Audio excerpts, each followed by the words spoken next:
India's biggest super star Prabhas. Social మీడియాలో ఇప్పుడు ఈ ట్యాగ్ లైన్ గురించి చాలా మ్యాటర్ నడుస్తుంది.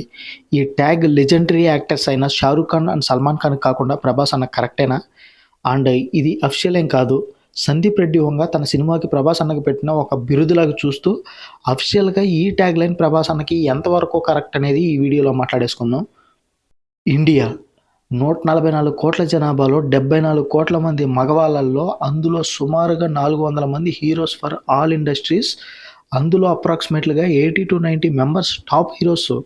వాళ్ళందరిలో ఇండియాస్ బిగ్గెస్ట్ సూపర్ స్టార్ అనే ట్యాగ్ని మన ప్రభాస్ అన్నకి ఎంతవరకు కరెక్ట్? వీడియోని స్కిప్ చేయకుండా లాస్ట్ వరకు చూడండి.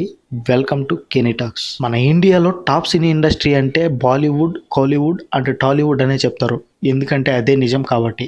ఇప్పుడు తలనొప్పి ఎక్కడొచ్చిందంటే రీసెంట్గా సందీప్ రెడ్డి వంగ ప్రభాస్ అన్న స్పిరిట్ మూవీ నుండి జస్ట్ ఒక డైలాగ్ వీడియోని వదిలి అందులో India's biggest super star Prabhas అని మెన్షన్ చేశారు.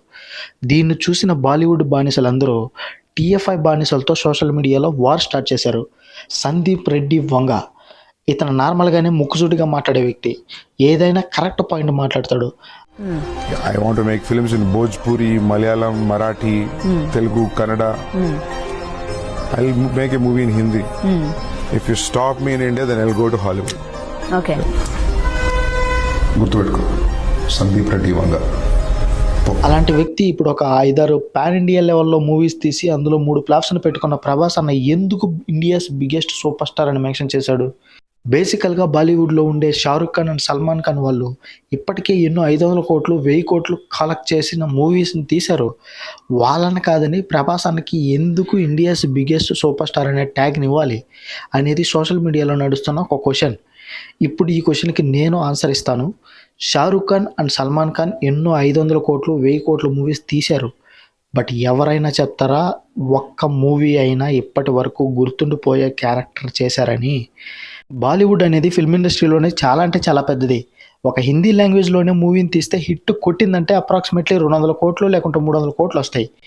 అలాంటిది ఎక్కడో టాలీవుడ్ నుంచి వచ్చిన ఒక హీరో తరాలు మాట్లాడుకునే ఒక క్యారెక్టర్ని చేసి చేయడమే కాకుండా ఆ క్యారెక్టర్కి అతను తప్ప ఇంకెవరు సెట్ కారు అనే లెవెల్కి అందరినీ మెప్పించి బాహుబలి పార్ట్ 1 అండ్ పార్ట్ 2 కలిపి 300 కోట్లు కొల్లగొట్టి కాశ్మీర్ నుంచి కన్యాకుమారి వరకు యునానిమస్ అప్రైజల్ని తెచ్చుకున్నాడు. ఇండియా సినిమా స్థాయిని ఆఫ్టర్ బాహుబలిగా సెట్ చేసి చూపించాడు. కోర్స్ ఎస్ఎస్ రాజమౌళి గారి మార్కు వల్లే ఇది సాధ్యమైందని చెప్పాలి. But I'm talking about acting.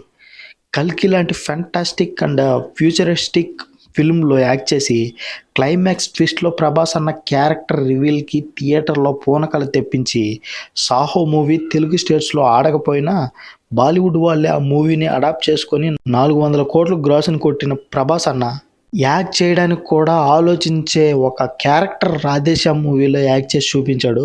తన కటౌట్కి ఎలాంటి సినిమా పడాలో కూడా అతనే డిసైడ్ చేసుకునే సలార్తో చూపించాడు.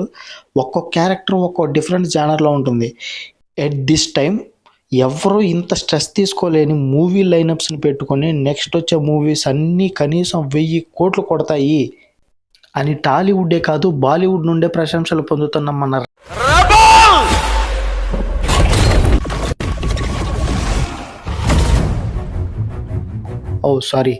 India's biggest super star Prabhas అన్నకి తప్ప ఎవ్వరికి ఈ ట్యాగ్ లైన్ తీసుకునే అర్హత లేదు. మీరేమంటారో కామెంట్ చేసేయండి. వీడియో నచ్చితే లైక్ చేసి ఛానల్ సబ్స్క్రైబ్ చేసుకోండి.